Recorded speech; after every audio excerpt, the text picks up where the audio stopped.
Hey, guys. All right. About the run game.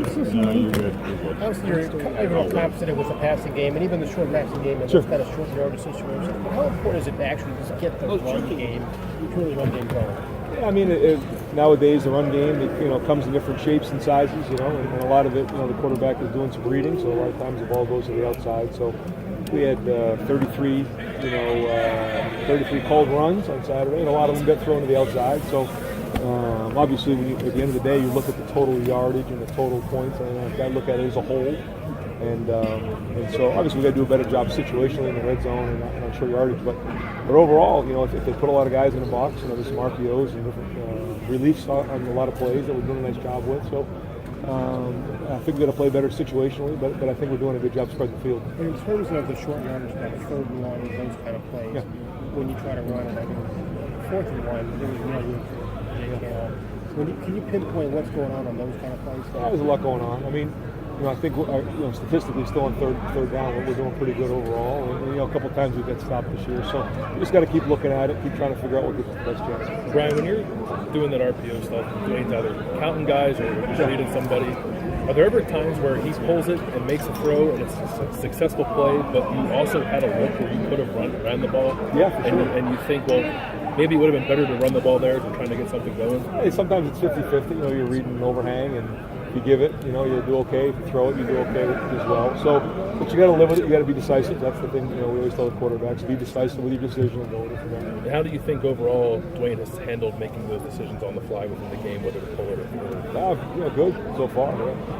How would you assess the way the line's playing right now? The line's doing great. I mean, a lot of it, again, it's the whole package to me, and protection and running the ball and everything like that. So obviously, week to week, we're always looking to make, enhancing the things we're doing well and fixing the things that we don't feel like we're doing a great job with. So, but we do that every week, and so overall, I think they're solid. Hey Ryan, when you look at the wide receivers as a whole, have you seen major growth from them this year? Receivers? Yeah.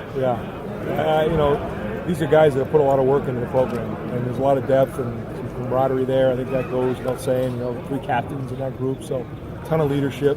But I've really been given the opportunity to go make some plays this year, and they've capitalized on it. And again, nothing's perfect. We're still working on it, and still got a long way to go here. We're midway through this thing, but proud of the way they've gone so far. But excited about what to see for the rest of the season too. A lot of time, I don't know. When athletes get to a certain level, junior, 4th year juniors, 5th year seniors, yep. I don't know, is there such thing as kind of being what you're going to be at a certain point once you've been in a college program for a certain point in time, in a certain amount of time, and have these guys broken through another level? A lot of these, 4th, 5th year guys that maybe it isn't typical from a guy who's been in a program for 4 or 5 years? Yeah, I think a lot of situations are different. Some guys have great potential and it takes a while to get there. Other guys kind of top out. So I think every case is its own story.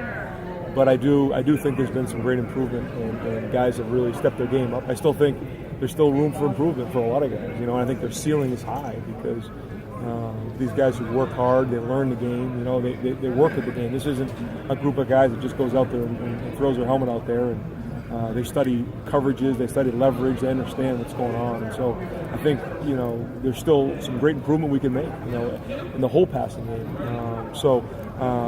Like for instance, we go into this week, a lot of studying of the coverages. Is it zone? Is it man? The different leverages we're getting, the matchups. And so, and we talk all the time about the guys at the highest level of college football in the NFL. That's what makes them great. When we ask questions about the line maybe not playing as well, or the rushing attack, or whatever, is that weird to you guys at all when you're putting up 46 points a game and 560 yards of offense? Do you ever want to ask us what's wrong with us? We don't see the results there. Well, like I did say, it's a good problem to have when you're putting up that production and you still don't feel like you've maxed out yet. And I think that's a good thing, though, because we're still hungry. We're still trying to figure out how we can maximize everybody on the field. Yet when you look at it, I think, statistically we're still ranked pretty high in a lot of different categories. And I think one of the more explosive offenses in all of college football right now. So that's a good thing. But we're still hungry to get better. So you guys still see that as well, that there's room for this offense, and not satisfied with what you've done? No, never satisfied. No. And again, like coming out of last week, what do we look at the situation? Short yardage, red zone. We go down there and capitalize. Again, could have been one of the better days we've had around here. So, that kind of one of those things we've got to make sure we're continuing to do what we're doing, because there's a lot of great things there. But then enhancing that, and then also improving and fixing the problems. You were asked about that 4th and 1. The one that stuck out to me was the 3rd and 2, where Dwayne scrambled. It looked like maybe the coverage forced him to go. He didn't look comfortable running. What happened there? What would you like to see transpire? On the one going to our right, on the 35-yard line. We checked the play, and they did a nice job on defense. They checked the cover 2 to a pass, and so schematically they kind of got us on that one.